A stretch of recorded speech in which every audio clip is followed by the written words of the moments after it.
ಅರ್ಥಿಕಲ್ಪಿತಕಲ್ಪೋಯಂ ಪ್ರತ್ಯರ್ಥಿಗಜಕೇಸರಿ ವ್ಯಾಸತೀರ್ಥಗುರುರ್ಭೂಯಾದಸ್ಮದಿಷ್ಟಾರ್ಥಸಿದ್ಧಯೇ ಮಾಯಿ ಭವವೈರಿಣೆ ಮಧ್ವರಾದ್ದಾಂತವನಚಾರಿಣೆ ವಚೋ ನಖರಿಣೇ ವಾದಿರಾಜಕೇಸರಿಣೇ ನಮಃ. ದುರ್ವಾದಿಧ್ವಾಂತರವಜೇ ವೈಷ್ಣವೇಂದೀವರೇಂದವೇ ಶ್ರೀರಾಘವೇಂದ್ರ ಗುರವೇ ನಮೋತ್ಯಂತದಯಾಲವೇ. ತಪಸ್ವಾಧ್ಯಾಯ ಶುಶ್ರೂಷಾ ಕೃಷ್ಣಪೂಜಾರತಂ ಮುನಿಂ ವಿಶ್ವೇಶಮಿಷ್ಟದಂ ವಂದೇ ಪರಿವ್ರಾಟ್ ಚಕ್ರವರ್ತಿನಂ. ಶ್ರೀ ಗುರುಭ್ಯೋ ನಮಃ. ಶ್ರೀ ವಿಶ್ವೇಶತೀರ್ಥಗುರುಭ್ಯೋ ನಮಃ. ಭಗವಂತನ ದಶಾವತಾರ ರೂಪಗಳ ಚಿಂತನೆಯನ್ನು ನಾವು ನೋಡ್ತಾ ಇದ್ವಿ. ಅದರಲ್ಲಿ ಮತ್ಸ್ಯ, ಕೂರ್ಮ, ವರಾಹ, ನಾರಸಿಂಹ ಈ 4 ರೂಪಗಳು ಭಗವಂತನ ದಶಾವತಾರದಲ್ಲಿ ಬರುವಂಥದ್ದು. 2 ಒಂದು ಹಯಗ್ರೀವ ಅವತಾರ, ಮತ್ತೊಂದು ತಾಪಸ ಅವತಾರ. ವಿಶೇಷ ಕಾರಣದಿಂದಾಗಿ ಬೇರೆ ಬೇರೆ ಮನ್ವಂತರಗಳಲ್ಲಿ ಭಗವಂತ ಭಕ್ತರ ಅನುಗ್ರಹಕ್ಕಾಗಿಯೇ ಮಾಡಿರ್ತಕ್ಕಂಥ ವಿಶಿಷ್ಟವಾದ 2 ರೂಪ, ಒಂದು ಹಯಗ್ರೀವ ಮತ್ತೊಂದು ತಾಪಸ ರೂಪ.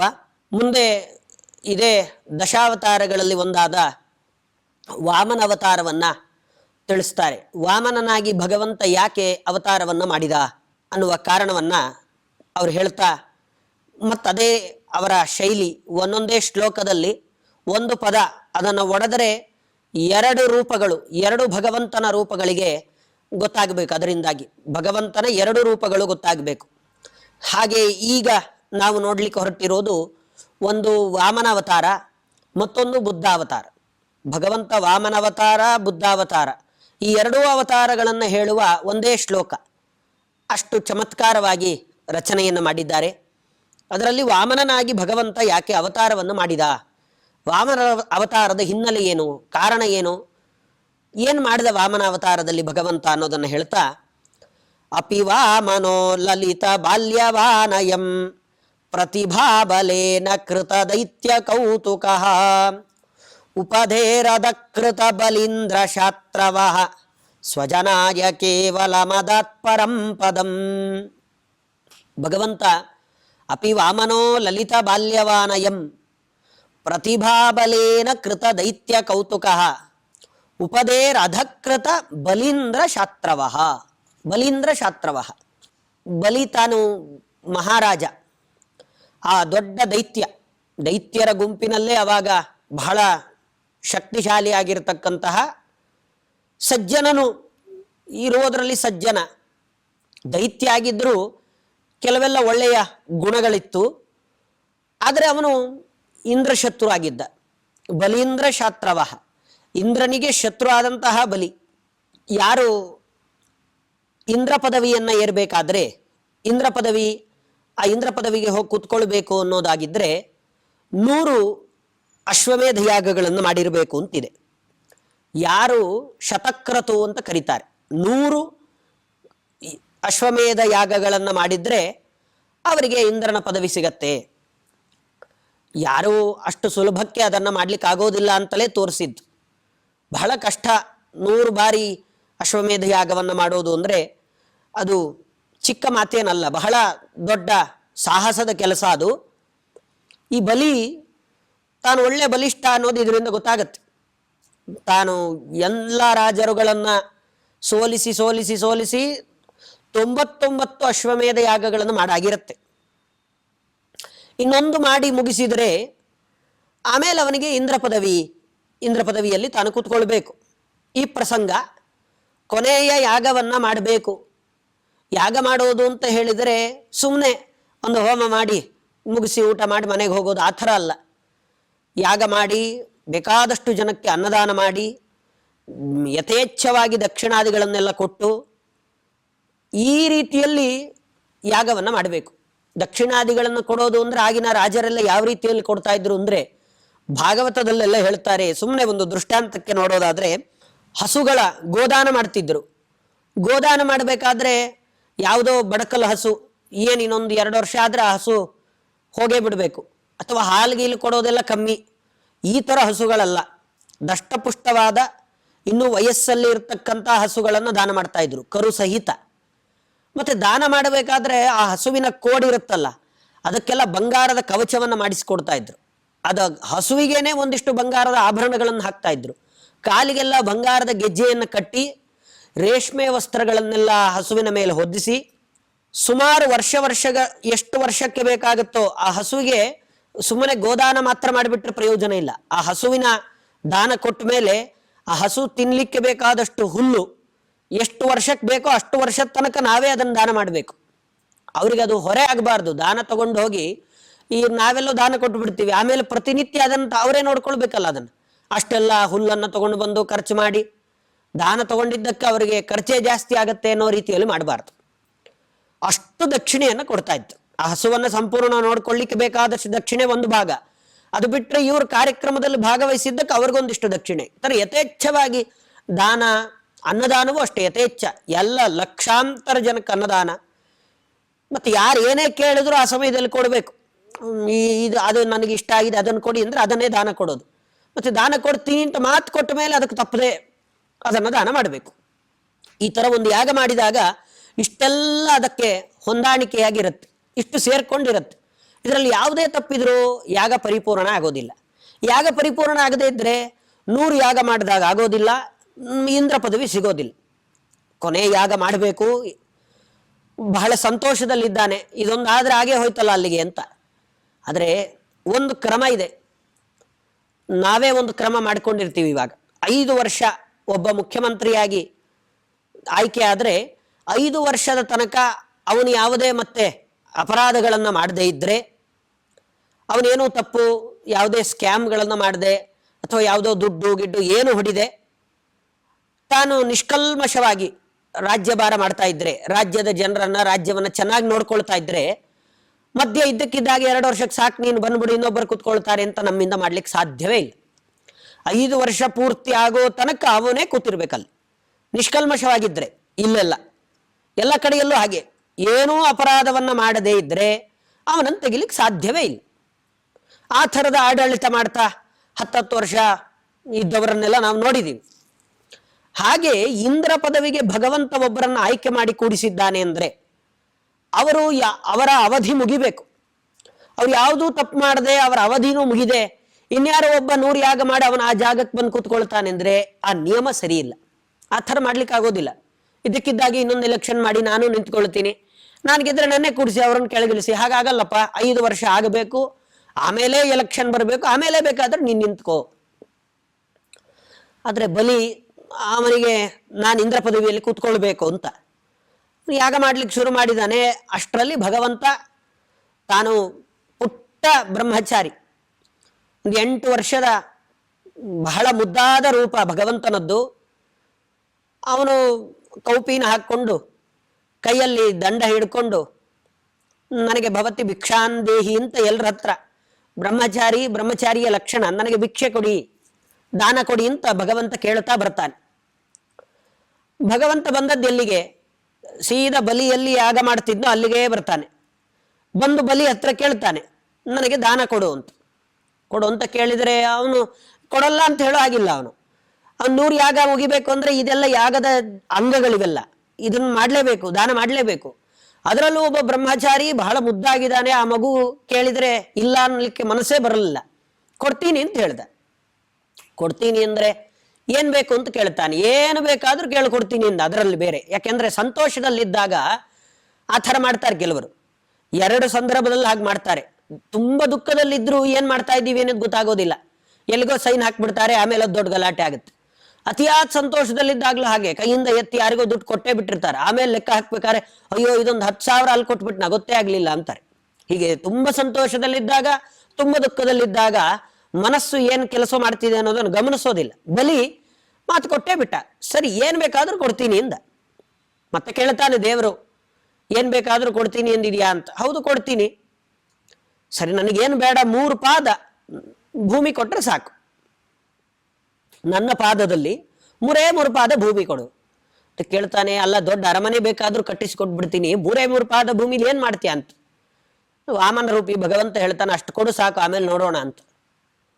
ಸರಿ ಹಾಗಾದ್ರೆ ಕೊಡ್ತೀನಿ ಅಂತ ಹೇಳಿ ಸಂಕಲ್ಪ ಮಾಡಿ 3 ಪಾದ ಭೂಮಿ ಕೊಡ್ತೀನಿ ಅಂತ ಸಂಕಲ್ಪ ಮಾಡ್ತಾನೆ. ವಾಮನ ರೂಪಿ ಭಗವಂತ ತ್ರಿವಿಕ್ರಮನಾಗಿ ಬೆಳಿತಾನೆ. ತ್ರಿವಿಕ್ರಮನಾಗಿ ಬೆಳೆದು ಎಂಥೆಂಥ ಪಾದಗಳದು. ಸಮಗ್ರ ಬ್ರಹ್ಮಾಂಡ ಒಂದು ಪಾದ, ಇನ್ನೆಲ್ಲ ಪ್ರದೇಶ ಇನ್ನೊಂದು ಪಾದ, ಇನ್ನು ಉಳಿಯೋದು ಇನ್ನೊಂದು ಪಾದ ಉಳಿದಿದೆ, ಎಲ್ಲಿಡಬೇಕು ಅಂತ ಕೇಳ್ತಾನೆ ಭಗವಂತ. ಇನ್ನೊಂದು ಪಾದದಷ್ಟು ಜಾಗನೇ ಇಲ್ಲ. ಈಗ ಎಲ್ಲವನ್ನ ವ್ಯಾಪಿಸಿ ಭಗವಂತ ಬೆಳೆದು ನಿಂತ್ಕೊಳ್ತಾನೆ. ಅಯ್ಯೋ ಇದೊಳ್ಳೆ ಕಥೆ ಆಯ್ತಲ್ಲ, ಮೋಸ ಮಾಡಿಬಿಟ್ಟ ದೇವರು. ವಾಮನನಾಗಿ ಬಂದ, ತ್ರಿವಿಕ್ರಮನಾಗಿ ಬೆಳೆದ, 3 ಪಾದ ಭೂಮಿ ಕೊಡು ಅಂತ ಪಾಪ ಕೊಡ್ತೀನಿ ಅಂದಿದ್ದ ಅವನು. ಇವನು ಇಷ್ಟು ದೊಡ್ಡದಾಗಿ ಬೆಳಿಬೋದಾ? ಇದು ಅನ್ಯಾಯ ಅಲ್ವಾ ಮಾಡೋದು ಅಂದ್ರೆ? ಅನ್ಯಾಯ ಅಲ್ಲ. ಭಗವಂತ ಏನ್ ಹೇಳಿದ? 3 ಪಾದ ಭೂಮಿ ಕೊಡು ಅಂದ. ಇದೇ ಪಾದ ಅಂತ ಹೇಳಿದ್ನ ಭಗವಂತ? ಏನಿಲ್ಲ. ತಾನು ಎತ್ತರಕ್ಕೆ ಬೆಳೆದ, ತ್ರಿವಿಕ್ರಮನಾಗಿ ಬೆಳೆದ. ದಾನ ಮಾಡೋದಕ್ಕಿಂತ ಮುಂಚೆ ಇವನ ಆಲೋಚನೆ ಮಾಡಬೇಕಾಗಿತ್ತು, ಇವನು ಅದನ್ನು ಕೇಳಬೇಕಾಗಿತ್ತು. ಅದಕ್ಕೆ ಹೇಳ್ತಾರಲ್ಲ, ಸಂತೋಷದಲ್ಲಿದ್ದಾಗ ಏನ್ ಬೇಕಾದ್ರೂ ಕೊಡ್ತೀವಿ ಅಂತ ಹೇಳ್ತಾರೆ ಅಂತ. ಹಾಗೆ ಭಗವಂತ, ಮತ್ತೆ ಅಷ್ಟೇ ಅಲ್ಲದೆ ಪ್ರಧಾನ ಕಾರಣ ಭಗವಂತ ಇದೇ ಪಾದದಲ್ಲಿ ಕೇಳಿದ್ನ ಅಲ್ವಲ್ಲ, ಹಾಗಾದ್ರೆ ಬೆಳೆದಿದ್ದಾನೆ, ಅದು ಕಾರಣ ಅಲ್ಲ. ಇಂದ್ರ ಪದವಿಗೆ ಇವನು ಬರಲಿಕ್ಕೆ ಇನ್ನೂ ಸಮಯ ಇದೆ. ಇನ್ನೂ ಒಬ್ಬ ಆಳ್ವಿಕೆಯನ್ನ ಮಾಡ್ತಿದ್ದಾನೆ, ನಿರ್ದೋಷವಾಗಿದ್ದಾನೆ, ಯಾವ ಸಮಸ್ಯೆ ಇಲ್ಲ, ರಾಜ್ಯಕ್ಕೆ ತೊಂದರೆ ಆಗ್ತಾ ಇಲ್ಲ, ಏನೂ ತೊಂದರೆ ಇಲ್ಲದೆ ಇನ್ನೊಬ್ಬ ಯಾರೋ 100 ಯಾಗಗಳನ್ನು ಮಾಡಿ ಆ ಜಾಗಕ್ಕೆ ಬಂದು ಕೂತ್ಕೊಂಡು ಅವನನ್ನು ಕಳಿಸುವ ಕ್ರಮ ಅದಿಲ್ಲ. ಇದು ಪ್ರಧಾನ. ಅದರ ಜೊತೆಗೆ ಇದನ್ನು ಸೇರಿಸಿಕೊಳ್ಬೇಕು. 3 ಪಾದದಲ್ಲಿ ಕೊಡು ಅಂದಾಗ ಇವನು ಒಪ್ಪಿಕೊಂಡ, ಇವಾಗ ಕೊಡ್ತಾ ಇಲ್ಲ. ಅದಕ್ಕೆ ಭಗವಂತ ಕೇಳ್ತಾನೆ, ನೀನು ಇವಾಗ ಮೋಸ ಮಾಡಿದಾಗಾಯ್ತು. ದಾನ ಮಾಡದೇ ಇದ್ರೆ ಯಾಗ ಪೂರ್ತಿ ಆಗೋದಿಲ್ಲ, ಯಾಗ ಪೂರ್ತಿ ಆಗದೆ ಇದ್ರೆ ನಿನಗೆ ಇಂದ್ರ ಪದವಿ ಸಿಗೋದಿಲ್ಲ. ಒಳ್ಳೆ ಕಥೆ ಆಯ್ತಲ್ಲ ಅಂತ ಹೇಳಿ ಕೊನೆಗೆ ತನ್ನ ತಲೆಯನ್ನ ತಾನು ತೋರಿಸ್ತಾನೆ. ಭಗವಂತ ಹೇಳ್ತಾನೆ, ಎಲ್ಲವನ್ನ ಸೇರಿಸೇ ನಾನು ತಗೊಂಡಿರೋದು, ಆದ್ರೂ ನಿನ್ನ ಭಕ್ತಿಗೆ ನಾನು ಮೆಚ್ಚಿಕೊಂಡಿದ್ದೀನಿ. ನಿನ್ನ ತಲೆ ತೋರಿಸಿ ನನ್ನ ಮೇಲೆ ನೀನು ಬೇಕಾದ್ರೆ ಇನ್ನೊಂದು ಪಾದವನ್ನು ಇಡು ಅಂದಾಗ ಅವನನ್ನ ಕೆಳಗಡೆ ಪೂರ್ತಿ ಸುತಲ, ಅತಲ ವಿತಲ ತಲಾತಲ ರಸಾತಲ ಪಾತಾಲ, ಅತಲ ವಿತಲ ಸುತಲ, ಆ ಸುತಲ ಲೋಕಕ್ಕೆ ಅವನನ್ನು ತಳ್ತಾನೆ. ತಳ್ಳಿ ಅಲ್ಲಿ ನೀನು ರಾಜ್ಯಭಾರ ಮಾಡ್ತಾ ಇರು, ಮುಂದೆ ನಾನು ನಿನಗೆ ಇಂದ್ರ ಪದವಿ ಕೊಡ್ತೀನಿ, ನಿನಗೇನು ಅನ್ಯಾಯ ಮಾಡೋದಿಲ್ಲ, ನಿನಗೆ ಇಂದ್ರ ಪದವಿ ಕೊಡೋಣ, ಆದ್ರೆ ಈಗ ಅದರ ಸಮಯ ಅಲ್ಲ ಅಂತ ಭಗವಂತ ವಾಮನ ರೂಪದಿಂದ ಇದನ್ನು ತೋರಿಸಿಕೊಟ್ಟ. ಅಂದ್ರೆ ಏನ್ ಗೊತ್ತಾಗುತ್ತೆ ಅಂದ್ರೆ, ನಾವಿವತ್ತು ಸುಖವಾಗಿರ್ತೀವಿ, ನಮಗೆ ಬೇಕಾದ ಪದಾರ್ಥಗಳೆಲ್ಲ ನಮ್ಮ ಮನೇಲಿ ಇರುತ್ತೆ, ಎಷ್ಟು ಬೇಕೋ ತಿನ್ಲಿಕ್ಕೆ, ಕುಡಿಲಿಕ್ಕೆ ಬೇಕಾದ ನೀರು, ಅನ್ನ ಎಲ್ಲ ಭಗವಂತ ಒಬ್ಬ ವ್ಯಕ್ತಿಗೆ ವ್ಯವಸ್ಥೆ ಮಾಡಿ ಕೊಟ್ಟಿರ್ತಾನೆ. ದುರಾಸೆ ಪಟ್ರೆ ಕೆಳಗಡೆ ಬೀಳ್ತೀವಿ ಅಂತ ಅದರ ಅರ್ಥ. ನಾವು ದುರಾಸೆಗೆ ಬೀಳಬಾರದು ಅನ್ನುವ ಅಂಶವನ್ನ ಭಗವಂತ ತೋರಿಸಿಕೊಟ್ಟ. ನಮಗೆ ಎಷ್ಟೆಷ್ಟು ಬೇಕೋ ಅಷ್ಟು ವ್ಯವಸ್ಥೆಯನ್ನ ಭಗವಂತ ಇಷ್ಟಿಷ್ಟು ವರ್ಷಕ್ಕೆ ಅಂತ ಸರಿಯಾಗಿ ಮಾಡೇ ಇಟ್ಟಿರ್ತಾನವನು. ಯಾವತ್ತಾರು ಸಿಗದೆ ಇದ್ರೆ ಅವತ್ತು ಸಿಗದಿಲ್ಲ ಅಂತ, ಸಿಗದೆ ಇರುವ ಹಾಗೆ ವ್ಯವಸ್ಥೆ ಅದು. ಸಿಕ್ಕಿದೆ ಅಂದ್ರೆ ಎಷ್ಟು ಬೇಕೋ ಅಷ್ಟು ವ್ಯವಸ್ಥೆ ಮಾಡಿರ್ತಾನೆ. ನಾವು ಆಸೆ ಪಟ್ಟು ಒಂದು ಗೋಡೌನ್ ತುಂಬ ಅಕ್ಕಿ ತುಂಡು ಇಟ್ಕೊಳ್ಳೋದು, ನಾವು ಬದುಕಲಿಕ್ಕೆ 10,000 ರೂಪಾಯಿ ಸಾಕಾಗಿರುತ್ತೆ, 10 ಲಕ್ಷ ನಾವು ಲಂಚ ಮತ್ತೊಂದು ಎಲ್ಲ ತಗೊಂಡು ಸಂಗ್ರಹ ಮಾಡಿ ಇಟ್ಕೊಳ್ಳೋದು. ಇದರಿಂದ ಏನಾಗುತ್ತೆ? ಇವತ್ತು ನಾವೆಲ್ಲ ಅಂಥವ್ರನ್ನು ನೋಡಿದ್ದೀವಿ, ಲಕ್ಷ ಸಂಪಾದನೆ ಮಾಡಿದವ್ರದ್ದೆಲ್ಲ ಏನಾಗಿದೆ? ಎಲ್ಲ ಒಂದು ದಿನ ಜೈಲಿಗೆ ಹೋಗಿದ್ದಾರೆ ಅಷ್ಟೇ, ಬಿಟ್ರೆ ಸಂತೋಷವಾಗಿರೋದಿಲ್ಲ, ಒಂದು ದಿನ ನೆಮ್ಮದಿಯಾಗಿ ನಿದ್ದೆ ಮಾಡೋದಿಲ್ಲ, ಯಾವಾಗ ಯಾರು ಬರ್ತಾರೆ ಅನ್ನೋ ಭಯದಲ್ಲೇ ಬದುಕಿರ್ತಾರೆ. ಅದೇ 10,000 ರೂಪಾಯಿ ತಗೊಂಡಿರ್ತಾನೆ, ಬೆಳಗ್ಗೆ ರಾತ್ರಿ ದೇವರು ಸುಖವಾಗಿ ಊಟ ಕೊಟ್ಟಿರ್ತಾನೆ, ನೆಮ್ಮದಿಯಾಗಿ ನಿದ್ದೆ ಮಾಡ್ತಿರ್ತಾನೆ. ಪಕ್ಕದ್ದೇ ಮನೆ ತುಂಬಾ ಬರೀ ಮಾರ್ಬಲ್ ಅಲ್ಲಿ ಗ್ರಾನೈಟ್ ಅಲ್ಲೇ ಕಟ್ಟಿರ್ತಾನೆ, ನಿದ್ದೆ ಬರ್ತಾ ಇರಲ್ಲ ಅವನಿಗೆ. ಆಚೆ ಕಡೆ ಎದ್ದು ಬಂದು ನಿಂತಿರ್ತಾನೆ ರಾತ್ರಿ 2 ಆದ್ರೂ. ಇವನು 9:30 ಮಲಗಿದ್ರೆ ಮತ್ತೆ ಬೆಳಗ್ಗೆ 9 ತನಕ ಎಚ್ಚರ ಆಗೋದಿಲ್ಲ, ಒಳ್ಳೆ ನಿದ್ದೆ. ಅವನಿಗೆ ನಿದ್ದೆ ಬರಲ್ಲ. ಕೇಳಿದ್ರೆ ಅದನ್ನೇ, ಸಂಪತ್ತಿದೆ, ಕಳ್ಳ ಬರ್ತಾನೋ ಗೊತ್ತಿಲ್ಲ, ಇನ್ಕಮ್ ಟ್ಯಾಕ್ಸ್ ಬರುತ್ತೋ ಗೊತ್ತಿಲ್ಲ, ಇದು ದುರಾಸೆಯ ಫಲ ಅಂತ ಭಗವಂತ ಅದನ್ನು ತೋರಿಸಿಕೊಟ್ಟ. ನಿನಗಿಷ್ಟು ವ್ಯವಸ್ಥೆ ಮಾಡಿ ಕೊಟ್ಟಿದ್ದೆ, ನೀನ್ ದುರಾಸೆಯಿಂದ ಇದನ್ನೆಲ್ಲ ತಗೊಂಡೆ, ನೆಮ್ಮದಿ ಹಾಳಾಯ್ತು. ಬಲಿ ಮಾಡಿದ್ದಿದೆ ಕೆಲಸ. ತನಗೆ ಮುಂದೆ ಭಗವಂತ ಕೊಡ್ತಾನೆ, ಆದ್ರೆ ಈಗಲೇ ಅವಸರ ಪಡೋದು ನಾವೇ, ಈಗಲೇ ಎಲ್ಲ ಬೇಕು ನನಗೆ, ಈಗಲೇ ಎಲ್ಲ ಬೇಕು ಅಂತ. ಏನು ಮಾಡ್ಲಿಕ್ಕೆ ಸಾಧ್ಯ ಇಲ್ಲ.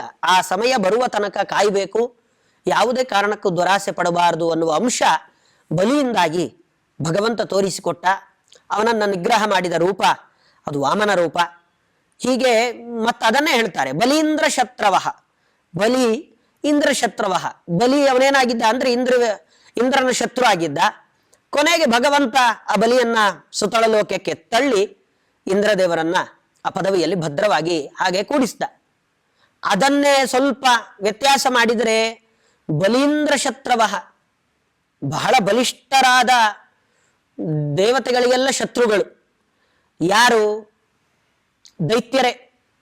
ಅವರೆಲ್ಲ, ಅವ್ರಿಗೆ ಗೊತ್ತಾಯ್ತು ಒಂದ್ಸತಿ, ಓಹೋ ಒಂದಿಷ್ಟು ಶಾಸ್ತ್ರ ಗೀಸ್ತ್ರ ಓದಿದ್ರೆ ನಮಗೂ ಒಳ್ಳೊಳ್ಳೆ ಲೋಕ ಸಿಗತ್ತೆ, ನಾವು ಸುಮ್ಮನೆ ನರಕಕ್ಕೆ ಹೋಗ್ತಾ ಇದೀವಿ, ಈ ಕೆಲಸ ಬೇಡ, ನಾವು ಒಂದಿಷ್ಟು ನಾಟಕ ಮಾಡೋಣ. ಕೆಲವರು ಸಜ್ಜನರ ರೀತಿಯಲ್ಲಿ ನಾಟಕ ಮಾಡ್ತಾರೆ, ನಾವು ಒಳ್ಳೆಯವರು ಅಂತ ತೋರಿಸ್ಕೊಳ್ಳೋದು. ವೇಷ ಹಾಕ್ಕೊಳ್ಳಿಕ್ಕೆ ಏನಾಗಬೇಕು ಆ ಥರ ವೇಷ ಹಾಕ್ಕೊಳ್ಳೋದು, ಯಾವ ಸಮಯಕ್ಕೆ ಬೇಕೋ ಆ ರೀತಿಯ ವೇಷ ಹಾಕ್ಕೊಳ್ಳೋಣ. ಆ ಥರ ವೇಷ ಹಾಕ್ಕೊಂಡು ಜನರಿಗೆಲ್ಲ ಮೋಸ ಮಾಡೋದು. ಈ ಥರ ಮೋಸ ಮಾಡಿ ನಾವೇ ಇನ್ನೊಂದು ಗ್ರೂಪ್ ಮಾಡ್ಕೊಳ್ಳೋಣ. ಕೆಟ್ಟ ವಿಷಯಗಳನ್ನ ನಾವಿವಾಗ ರಾಕ್ಷಸರ ರೂಪದಲ್ಲೇ ಹೋದ್ರೆ ಜನ ಹೆದರ್ಕೊಳ್ತಾರೆ, ನಾವು ಹೇಳಿದ ಮಾತು ಕೇಳಲ್ಲ. ಆ ಥರ ಮಾಡೋದೇ ಬೇಡ. ಈಗ ಒಳ್ಳೆಯವರು ಯಾವ ಥರ ವೇಷ ಹಾಕ್ಕೊಂಡಿದ್ರು ಆ ವೇಷ ನಾವು ಹಾಕ್ಕೊಳ್ಳೋಣ. ಹಾಕ್ಕೊಂಡು ಎಲ್ರಿಗೂ ಇನ್ನೊಂದು ರೀತಿಯಲ್ಲಿ ಒಂದು ಉಪದೇಶ ಕೊಡೋಣ.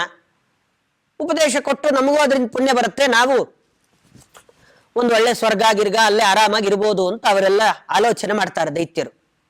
ಈ ಥರ ಅವರು ಆಲೋಚನೆ ಮಾಡಿದರೆ ಅವರೇನು ಆಲೋಚನೆ ಮಾಡೋದು, ಅವರಿಗಿಂತ 100 ಪಟ್ಟು ಮುಂದಿನ ಆಲೋಚನೆ ಅದು ಭಗವಂತನದ್ದು. ಭಗವಂತ ಅವರ ಮಧ್ಯದಲ್ಲೇ ಇನ್ನೊಂದು ಅವತಾರ ಮಾಡ್ತಾನೆ, ಬುದ್ಧಾವತಾರ ಮಾಡ್ತಾನೆ.